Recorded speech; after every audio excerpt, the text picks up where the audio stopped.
Welcome to YOUCANIC. Today here in YOUCANIC we have a 2013 Dodge Grand Caravan. I'm going to show you how to set the time in this van in case you need to set the time. If you have a radio like similar to this one, you have your power on volume over here, a CD changer, and options up top here. So there's one right here. It says time. You just need to hold that until the time starts blinking, and then you use the one that you push to, the one that you spin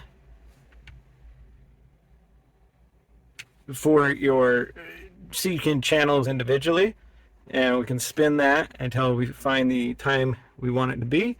And then if we tap it once, we get the seconds, and we set that, and then tap it again, and that is your time that has been set.